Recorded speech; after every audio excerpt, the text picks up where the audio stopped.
Probably has that really nice pop-up.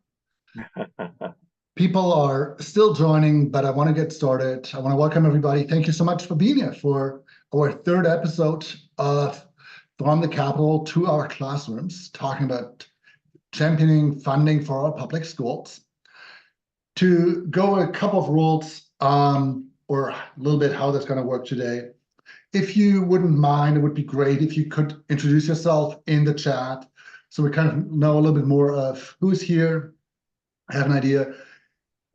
Well, once we start talking and the discussion with Jackie and Morgan, feel free to pop any questions that you have also into the chat, and we'll try to circle around and get to them over the time of the next hour. We'll officially end close to 8:30, and then give everybody an opportunity to hang out a little bit if you're interested, stop the recording, and just chat a little bit more. Maybe get to a couple of questions that we didn't get to. And if you have any feedback, let me know. I'm Robin Römer. I'm the VP for Legislation for Oregon PTA, and legislation@oregonpta.org is the email where you can reach me at. And without further ado, it's my great pleasure to introduce our two guests, or to welcome our two guests tonight, Jackie Olsen and Morgan Allen. And I would like to ask you both to introduce yourself, a little bit about what you're doing professionally, why you're here, the organization you're representing, and then to quickly answer these two questions. Name something that you love about Oregon public schools, and name something you would like to see more of in public schools in Oregon. And I flipped a coin earlier today, and Morgan, you're up first. All right, well, good evening, and thanks, Otto and Robin, PTA friends. My name is Morgan Allen, and I am the Deputy Executive Director for the Coalition of Oregon School Administrators, and that's the professional association for school district administrators, including superintendents, building principals or building level administrators, central office administrators. Just about every administrator in Oregon is a member of COSA, and we have about 2,900 administrators across the state. So we have about 2,900 members. And I actually live in Southeast Portland, and my daughter is a class of 2023 Franklin High School graduate. So very familiar with the public schools. I grew up in Albany, graduated from public schools in Albany, about an hour and a half south of Portland. So one of the things I love about Oregon public schools, and particularly here in Portland, is compared to a lot of other big cities and large urban areas across the country, we have a very high percentage of families that choose to enroll their students in public schools. You go to a lot of other large cities, particularly on the West Coast, you see very high percentages of families that choose to enroll their students in private schools. But we have still a relatively large, very large percentage of our families that choose to enroll their students in their neighborhood school, which is something that I think is really cool about Oregon and Portland public schools in particular. One thing I would like to see in public schools is summer learning programs in every single district across the state. We've had the legislature has made some investments over the last couple sessions, and there has been some federal money available, but it's not enough so that every student that needs access to a good summer learning program does not have access to that yet. And I think that's one thing I'd like to see happen in the next few years. Thank you. And Jackie. Good evening, everyone. I'm Jackie Olsen. I am the Executive Director for the Oregon Association of School Business Officials. Our organization works with all of the people that do any sort of money in all of the schools, and there's a lot of us. And so I am also an Oregon graduate. I graduated from Philomath High School. I still have a daughter who is in school, graduating here in the next couple of weeks. So I have the parent perspective, and my husband also served on a school board for 8 years. And so we've been part of schools for a long time. One of the things that I love about Oregon schools is that every school is unique and different. And they really work to meet the needs of the kids and the parents and community where those schools belong and where they are, because the schools really are the heart of many communities. And I think that I love going and visiting different schools because you get to see that uniqueness that really makes them who they are. And I think that's really cool. One of the things that I would like to see more of is continued growth in the CTE programs. I think it is a huge area for our students. And pre-K is also one of my other top priorities. We have many districts that have pre-K in their schools and kind of have a transition where families can bring their kids in and easily transition into kindergarten. And we have other communities that don't have those opportunities. And I think, again, Robin, both ends, the pre-K. Interesting. Well, gotta love the middle schoolers too, but these are my two favorites. That is so cool. Love that. So what we're going to do tonight is, since we have two experts about how school funding works, I'm going to try to explain school funding in Oregon in 8 minutes or less to get everybody on this call and who's going to listen to the recording kind of on the same page a little bit about how the basics of this funding system works before we then go into discussion and talk about all the nice little details that make it up. So without further ado, I'll go right into it. It should take about 8 minutes. And once, if questions pop in your mind, well, then just start putting them into the chat so we can get back to them. So, Oregon K-12 funding system overview. There are basically 3 main buckets of where funding for schools come from. It's federal, it's state, and it's local.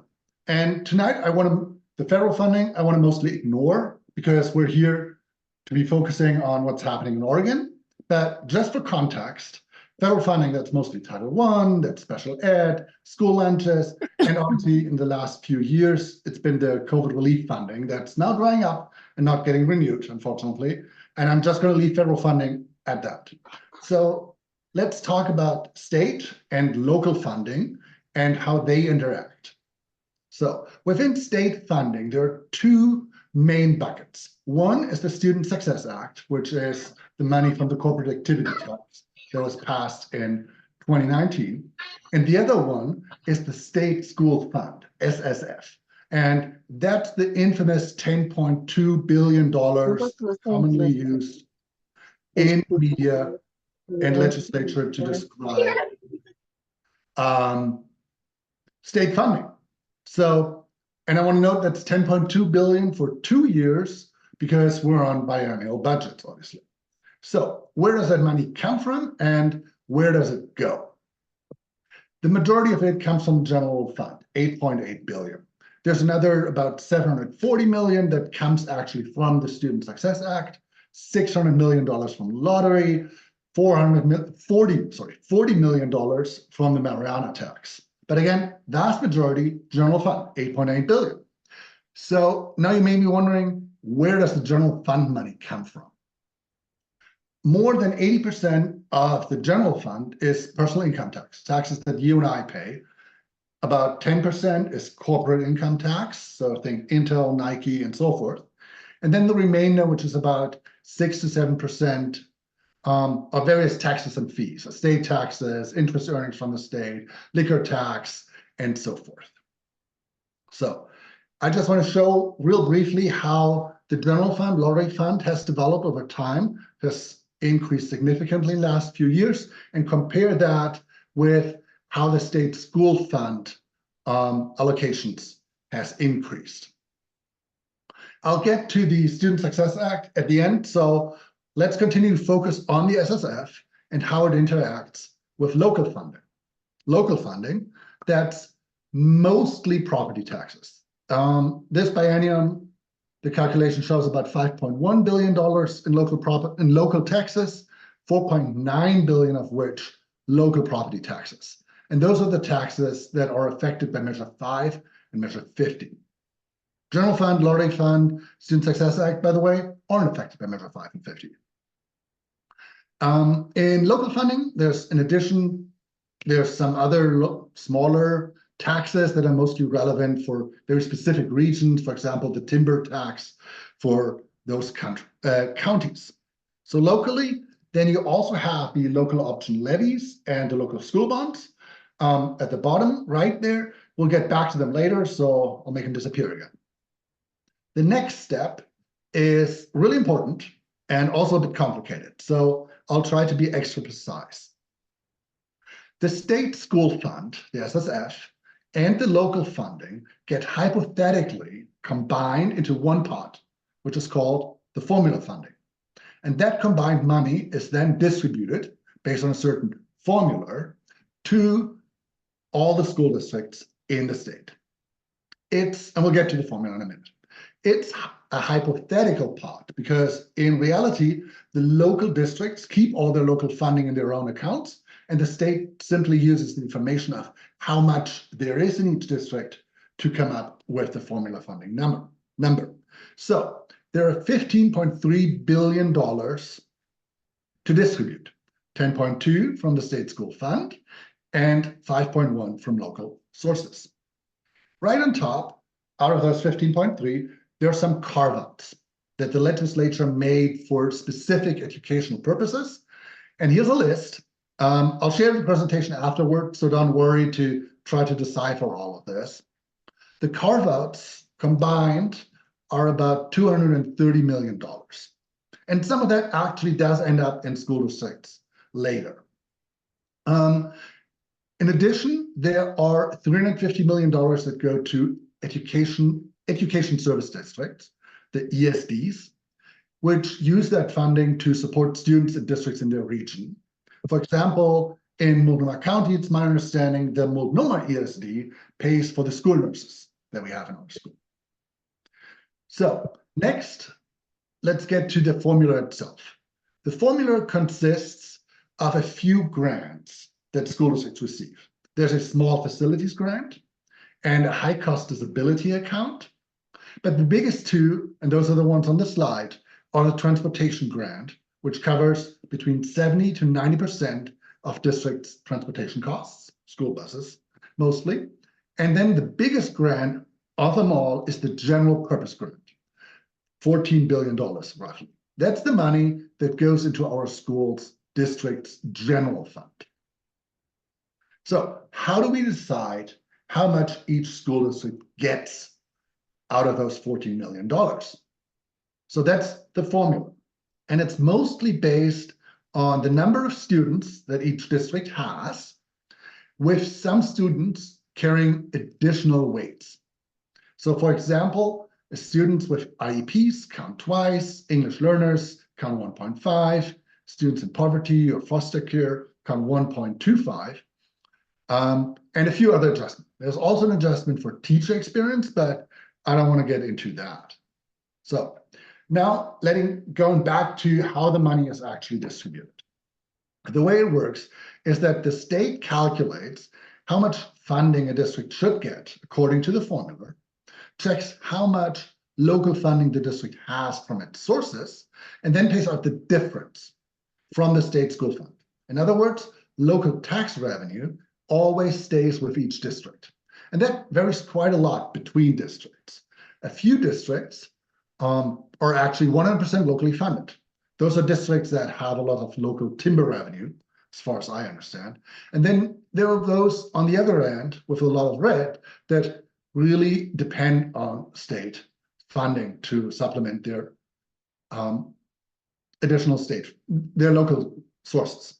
And as you can see on top of the graphic, that is, districts do get roughly the same amount for each weighted student. And that's the point of the formula. So two more things we need to talk about before I turn it over to Jackie and Morgan. One, coming back to the local option levies and bonds. Both are local property taxes, and levies typically pay for operational costs, mostly teachers, while bonds are for facilities, for buildings, capital improvements. They're both local property taxes, as I said, and because they're property taxes, impacted by Measure 5 and 50. And slightly different for each of them, and I'm not going to go down that rabbit hole right now.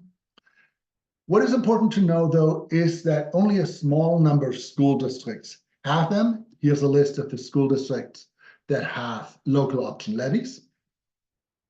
So about 15, 17, I think, but it does include some of the biggest districts by student population. So finally, I want to come back, round it up to the SSA, the Student Success Act. And I'll only do that briefly because there's a lot within the Student Success Act that we could fill a whole evening with, and maybe we'll do that at one point. So just real briefly, it's again the corporate activity tax that goes in there, and all of that money has to go to education by law. And there's a major difference from the general purpose grant from the SSF. It can only be used for a number of distinct purposes and does not go into the general fund and at the districts.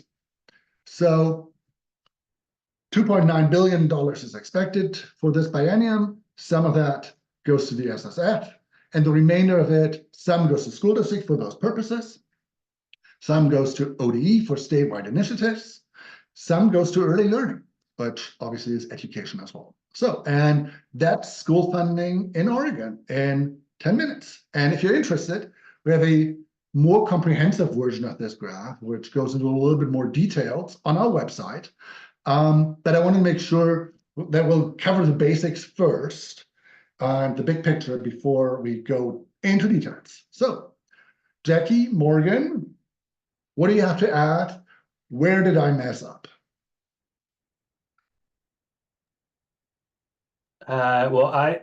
Jackie, do you want to go first and share anything? Or, okay. Well, I'll just share a couple of quick, I think, first of all, this is a very good overview. And you take something that's very complicated and simplified it in a way that I think most parents and community members can understand. I think I'll share a few things to provide a little bit of context because, one of the questions that people always ask is, well, why is it this way?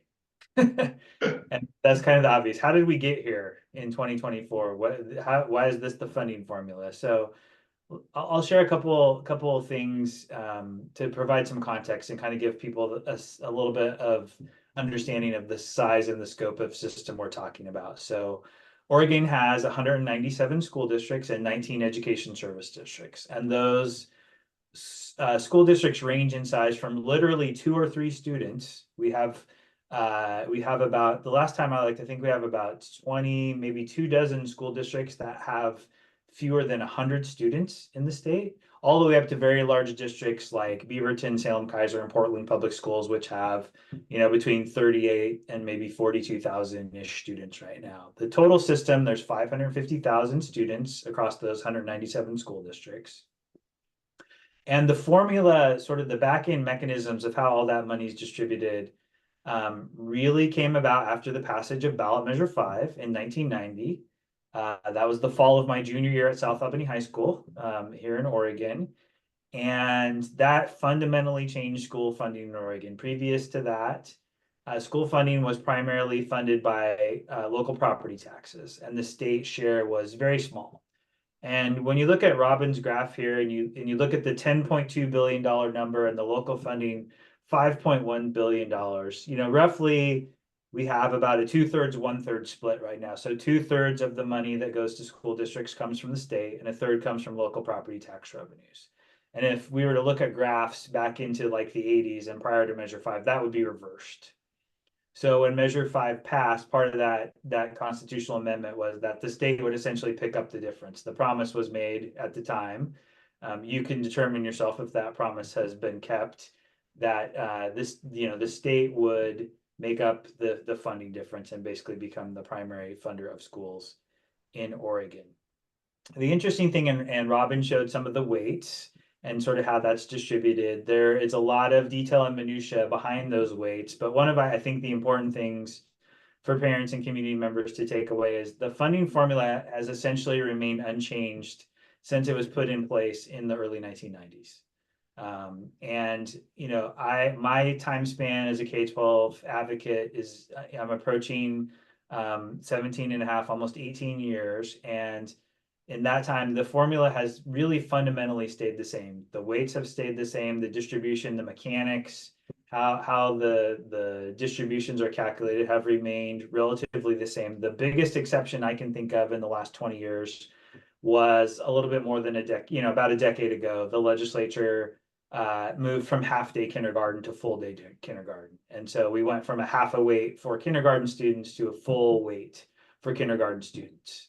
So that added, we have about, at the time we had about, 38,000 to 40,000 kindergartners going. Mostly it was a mix of half and full day across the state. And just to be candid, more affluent, wealthier districts had full day kindergarten programs. Many districts had tuition full day kindergarten programs. So I think there were some real equity issues with that the legislature recognized and changed that about a decade ago. And that's probably, at least in my time, and Jackie can correct me if I'm wrong, but that's probably the biggest change we've seen. One of the things, Robin, I just saw the red and blue graph flash before my eyes. So just a kind of a fun fact is the other thing that Robin mentioned is that Oregon was one of the leaders in the nation for having a formula that what we call equalization. The funding is equalized per student per weight across the school districts. And even today, you'll find many states where the sort of disparities between school districts and communities are huge because that state's formula does not equalize funding, or the local revenue is still the primary funder of school funding in that particular state. So you can travel around the country and still find what it looked like. And like when I was in high school, just as a perfect example, I grew up in Albany, which was a blue collar, middle class community. Our neighbor was Corvallis, which is also a wonderful community, but a bit more affluent. And the schools in Corvallis were funded significantly more than they were in Albany. And Measure 5 changed that. Other examples would be like maybe a district like Lake Oswego, or even districts like Portland, Ashland, more affluent communities. The school funding, per school, per student was much higher because they had tax bases, and that funding stayed in their schools. So in my opinion, one of the strongest values or one of the strongest attributes of our current funding formula is that equalization. So that no matter where a student lives or goes to school, the districts get roughly the same amount of funding. And you can see on this graph the little tiny squiggles of difference. Robin mentioned one thing earlier, that the formula also factors in additional resources based on essentially the longevity of your teachers. Teachers who are in their early career, let's say their first 5 years, are making the lowest salaries. And school districts that have teachers that maybe are in the 15 to 20 year plus and have sort of topped out on their salaries, they obviously make more, and the state school fund recognizes that with a little bit of difference. So the primary, with the exception of the far left blue squiggles, the primary driver of those little differences for most of those districts on the line there is the teacher experience factor. That's why you see little twitches in that. And interestingly enough, just another fun fact, again, I live in Portland, I'm a Portland parent. And I think one of the things that I hear a lot from my neighbors is, well, Portland is a giver. We're a very wealthy community and we give all this money is leaving Portland and leaving the city and going to other school districts. And in fact, my understanding is that Portland's about a 50-50 district. So about half of the money that Portland gets in the state school fund comes from local property taxes, and the other half comes from the state school fund. At least that was what I heard in a presentation recently by some folks at the Department of Education, which even surprised me. I knew that it was not that, not an 80-20 or anything like that, but it sounds like it's closer to 50-50. So those are, I think, a few things that might be of interest to folks. And, I'll pass it over to Jackie to share any thoughts, and then we'd certainly be willing to answer questions or offer feedback or perspective on how all this magic works behind the scenes. Thank you, Jackie. Yeah, I was going to say, every single state is unique and nobody has the same formula. And it's always interesting when you're talking to different states about how do we fund our schools and do we have the best way or the worst way? And everybody is up in the air. And I think we're always looking for improvements on it. But Oregon does have is unique in having these factors, these different weights, and a combination of state and local funds that really make it equitable across the state so that every student gets approximately the same amount of money. And so that is unique compared to some other states. I think I'd like to highlight that while this is on one page and it looks really neat, that this is a multi-year process and it's constantly changing. And so I get a lot of questions about, well, you said you were getting this, so we budgeted this much. How come that didn't actually happen? And so if we're looking at next fiscal year, so if we're looking at fiscal year 24-25, we had to provide information and estimates to the state on the number of students and our local property taxes and students on IEPs and a whole lot of other factors. We have to provide that. We did that in January. And then an estimate comes out. And then as we move through the year and students move or we have changes in our districts, the estimates are constantly changing. So ODE gives us multiple estimates throughout the year. And every time we recalculate the state school fund, our estimate of what we're getting from the state versus our local property taxes changes. And so we always have to be watching that. And then it actually doesn't get reconciled until the following year. So in 24, we estimated for the 24-25 school year, but they won't get their final calculation and payment on that until May of 2026. And so it's a multi-year process. It is very complicated. We are always working in 3 fiscal years, I say at one time. So while we have one piece, this might be one fiscal year on the screen here, we're really looking at 3 years consistently. We're always reconciling last year, we're working on what's happening right now, and we're projecting for the future. And so it's a moving target. We're never right. I say many business managers and people that are helping develop the budget, we're a lot of type A personalities. We like all the numbers to line up. We always want to balance. That's how our brains work. And it's hard to say that we're constantly wrong. And it's not that we're wrong, it's that our students move and our communities change and the formula adjusts to that so that no district is ever a winner or a loser. Everybody gets the same amount of money. Yeah, and it's never enough. And it's never enough, that's correct. One other thing, Robin, that might be interesting for folks to know, could you pull the local option slide back up real quick? Sure. So as Robin mentioned, there are, I believe there's currently 18 school districts that have local option levies.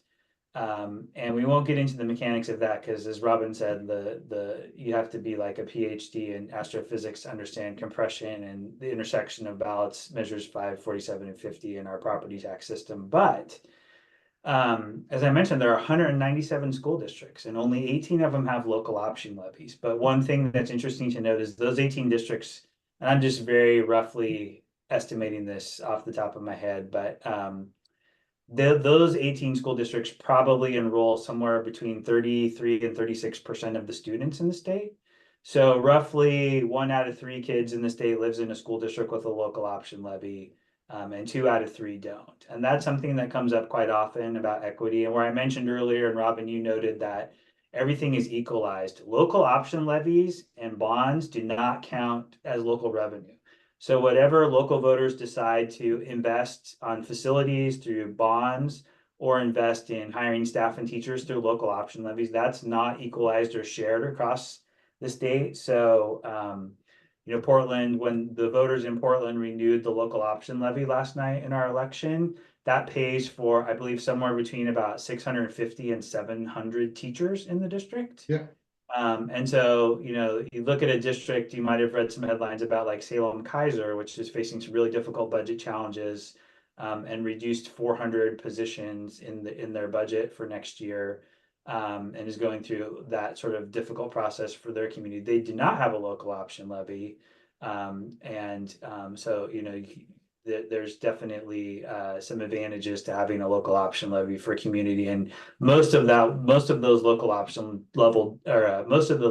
levy dollars pay for teaching positions in all of those districts. For talking about Salem Kaiser, I think what my understanding is one issue that Salem has is that there are so many government buildings that the property assessed value kind of gets dragged down. So it's kind of the state taking away that option a little bit. I think that's important to know. And there was a question in the chat about with the equalization, we don't have similar costs of living across the state either. Does that factor into this somewhere? No. It does not, but that's, that's an interesting conversation. So I'm a native, or both Jackie and I are native Oregonians, and this is something that comes up a lot when we talk to school folks. And I think, probably for most of my adult life, and you have a sense of how old I am because I talked about being in high school in the early 90s. I think for most of my life in Oregon, housing was relatively affordable in most communities. And over the last, 25 years, and particularly over the last 10 years, we've seen housing prices go up significantly. And when people think about really expensive housing, they might think about Portland or Lake Oswego or Bend.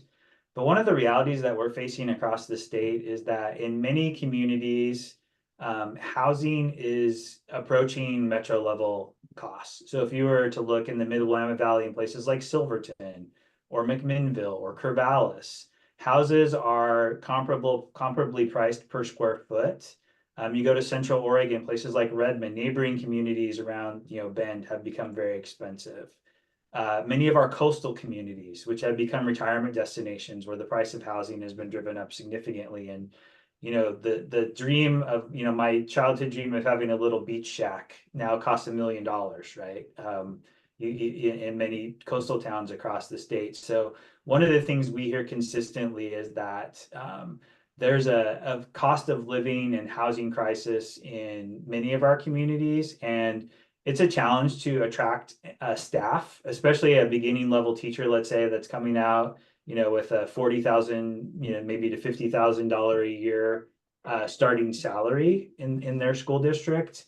And to the person who commented in the chat, that is not going to be able to, you're not going to be able to afford an apartment, let alone a house, and start a family and pay off your college debt and all those other kinds of things. So that has become kind of a hot topic in discussions about school funding. And I think that's why a lot of us are pushing for increases in funding, because we have to be able to recruit and retain staff and pay them a wage that allows them to live in the communities that they teach and educate our students in. So that's become a real challenge, and it's not just a Portland metro area problem. It's almost a statewide problem at this point. Thank you. I want to talk a little bit more about the general purpose grant. And one thing that sometimes comes up is that is a so-called blank check that schools can use, the districts can use however. And there was a comment in the chat about, between admin, central office, and classroom teachers. So do you feel schools are getting a blank check with that general purpose grant, or what do you say to that? And I'm sure legislators are making those comments because that's where I have heard it. I would say no. The general purpose grant, while it has no specific requirements and that you have to do this, this, and this, we do have requirements. There's Division 22 standards. There's graduation requirements. Every student has to take math and science and all of these other things. There are a lot of requirements in there. When we look at budgets, when they come in, on average, about 80% of budgets in the general fund, the general purpose grant, goes to salaries and benefits.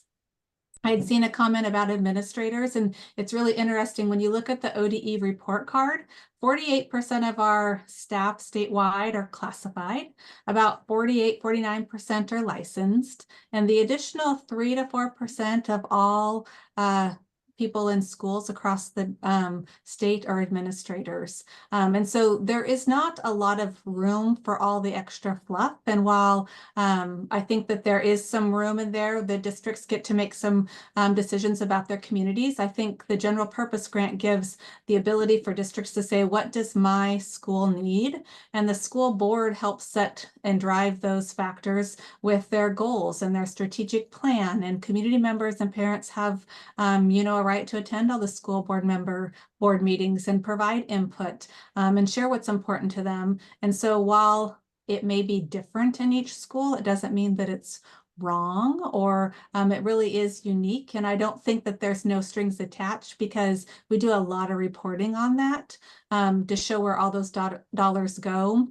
We have to require, we meet all the needs of special education students and students that may, English is not their primary language. We provide services in many different languages, and all of those things cost money. And so, yes, it is a blank check in a way, but the districts have to meet the needs and still make sure that every student has what they need to be successful in the schools and graduate and hopefully move on to a successful career in whatever that is. Thank you.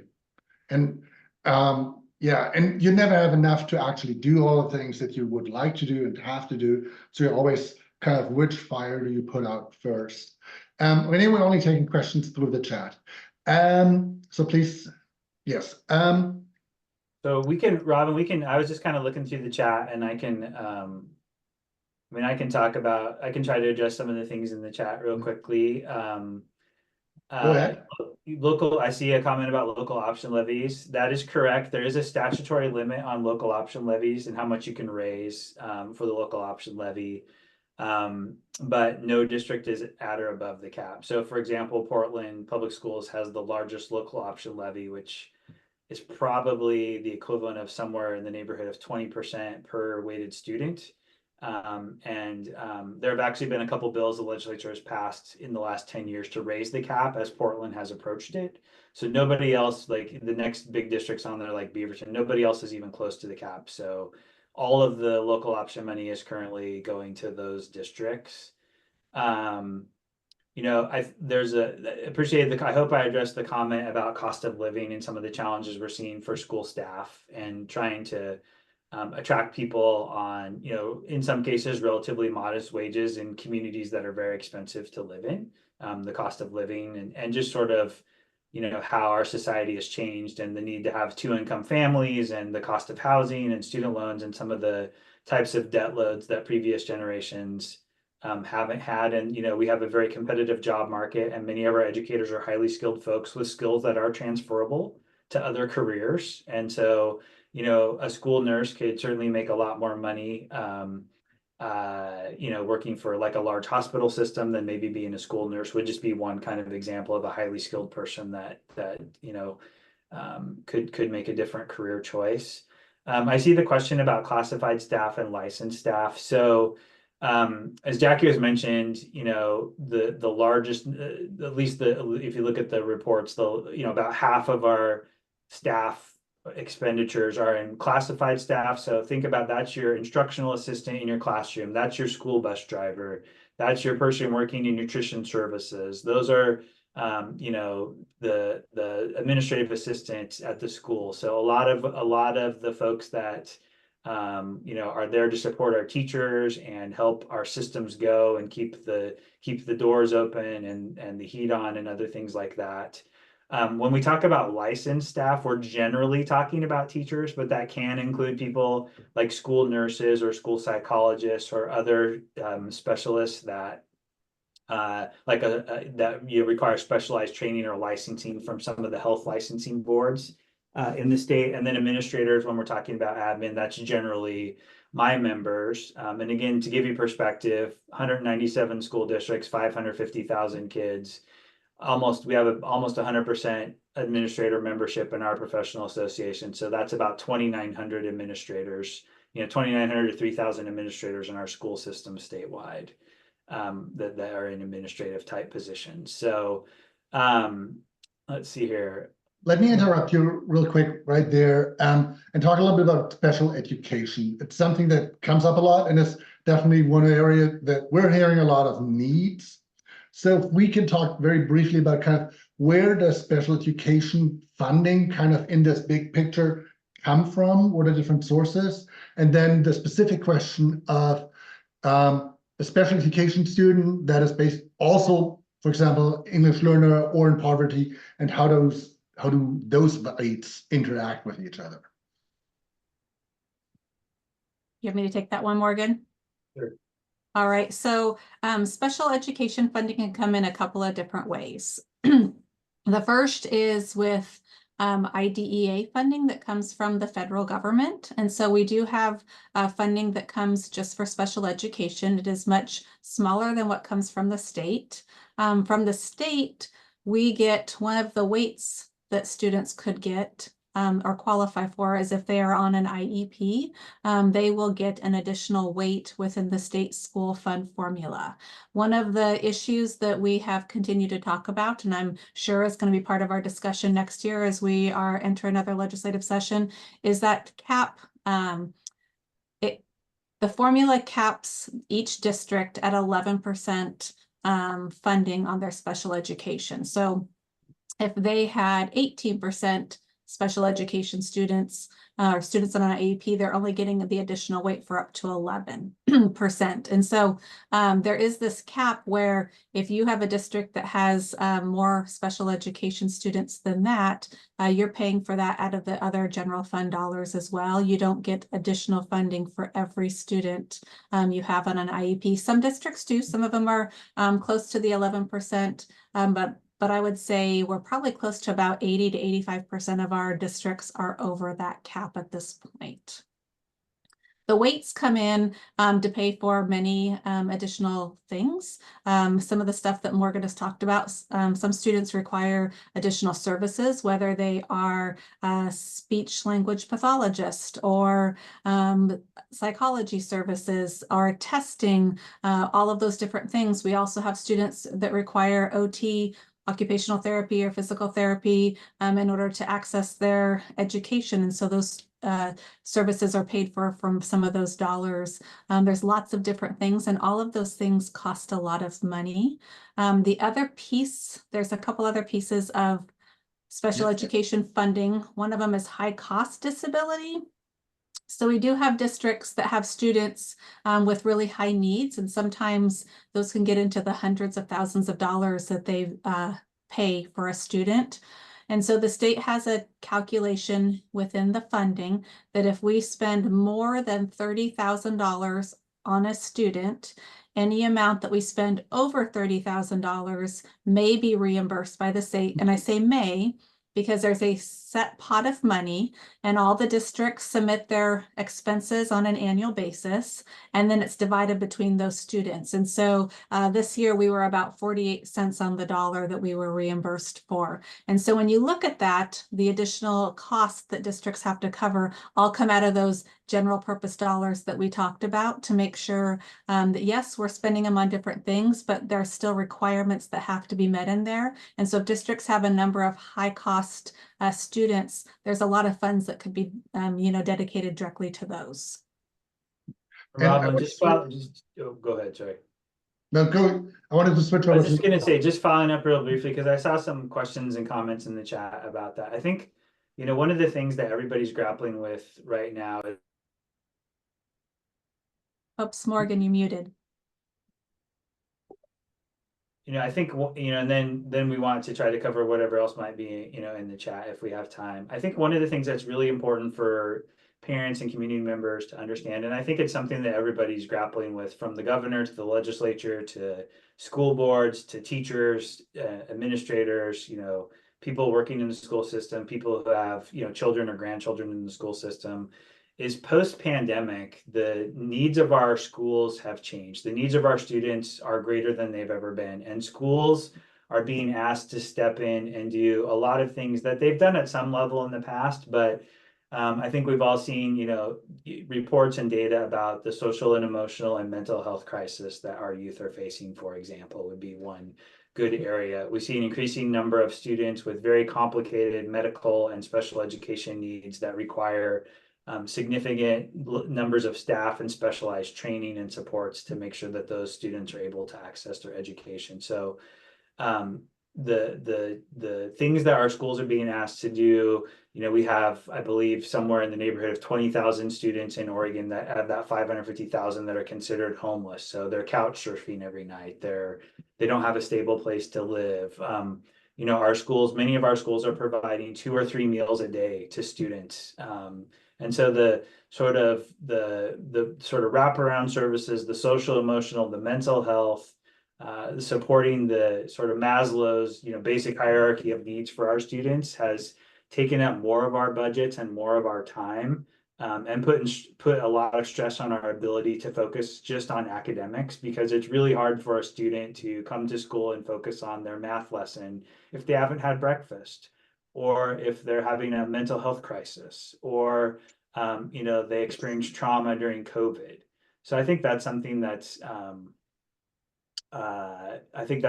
really important for folks to understand, is that is, I think, one of the things that we'll be grappling with when it comes to the funding conversation over the next couple of years.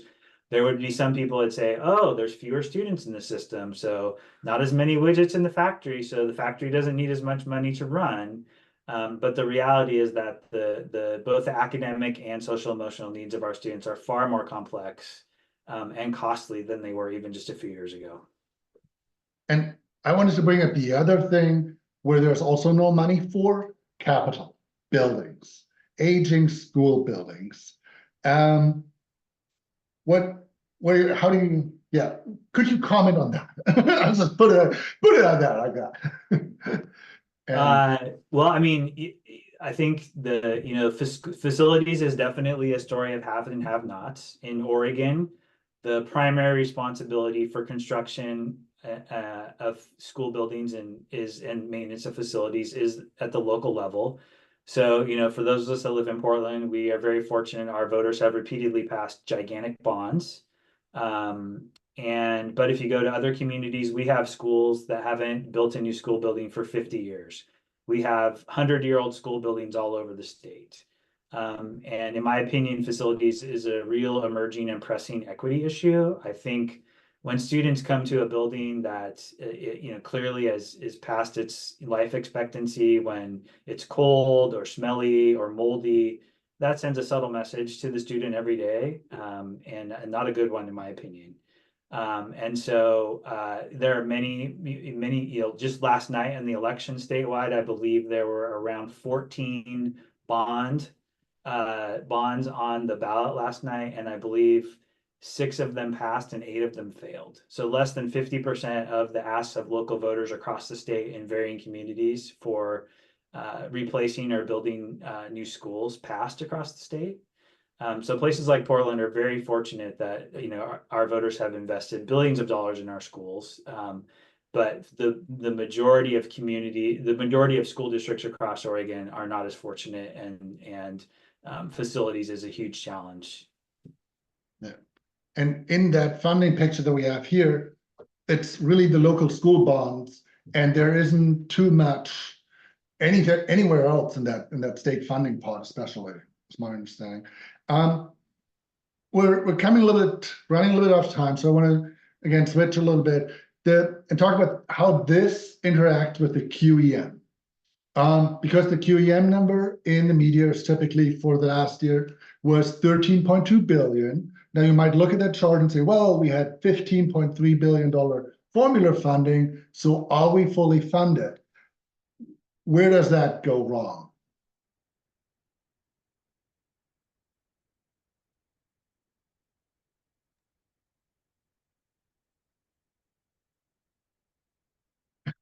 Did I stump you?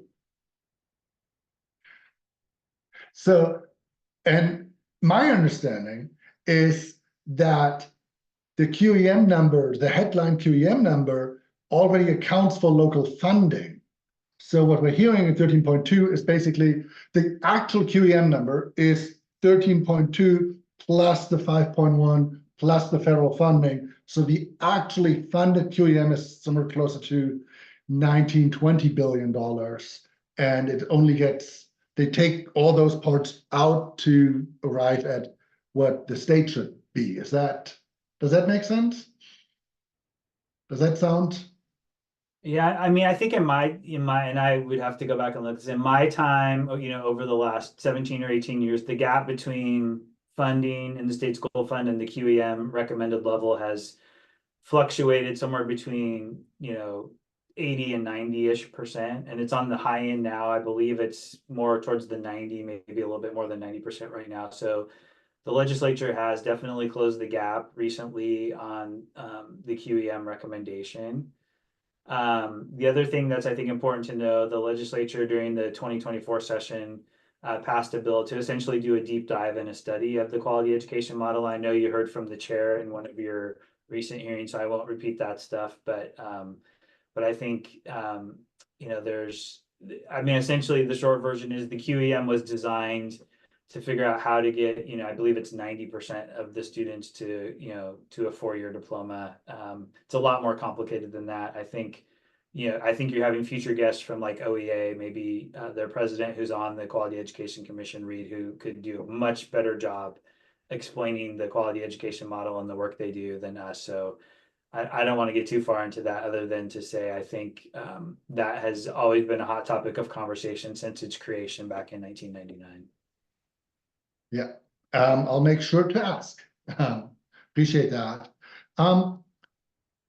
Last question from me for tonight for you both. What are you looking forward to in 2025 in regards to school funding? Big, small, what are you hoping for? Well, I think, another important piece of context for parents and community members, there's a sort of analogous situation in the state budget that much like schools have become in most communities the hub of their community, have been asked to take on a larger role in supporting and caring for families and students. There's tremendous pressure on the legislature in other areas, in housing and homelessness, dealing with our mental health and fentanyl addiction.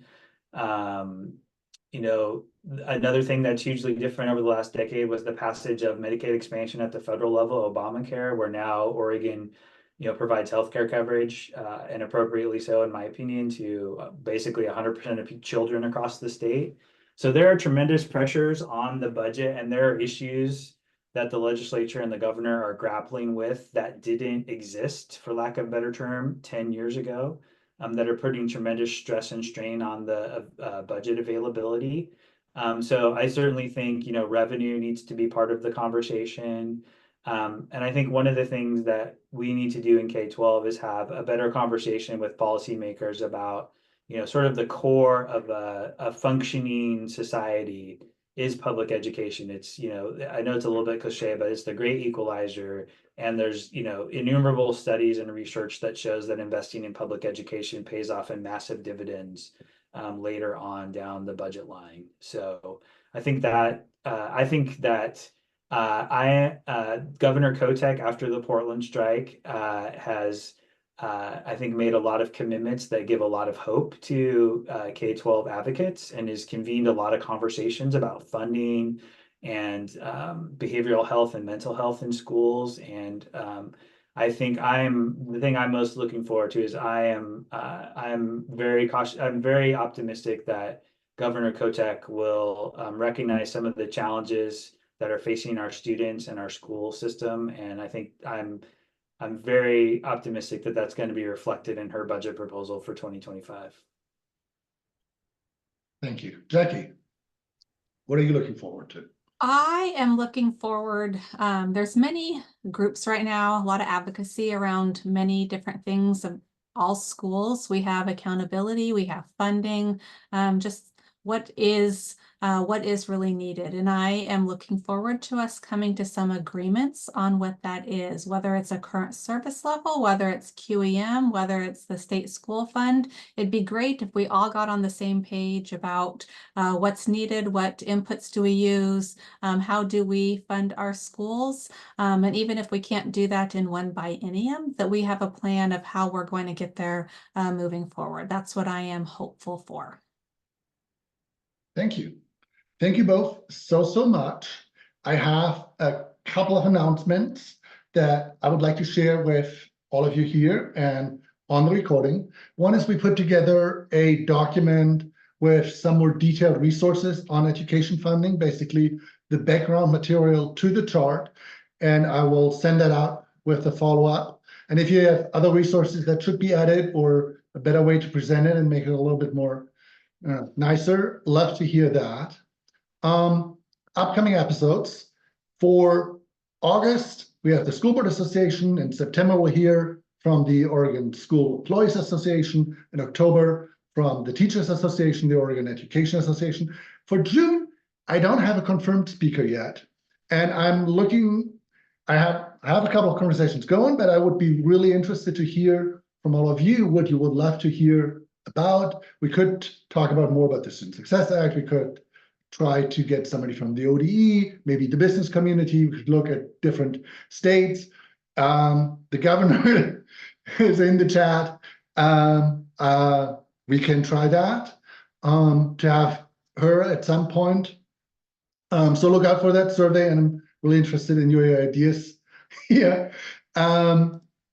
Then talking with all of you is great, but we also need to really talk to our legislator. And we have currently on our Oregon PTA website an action alert going that makes it really easy for all of you to share what's going on in your districts with your legislators.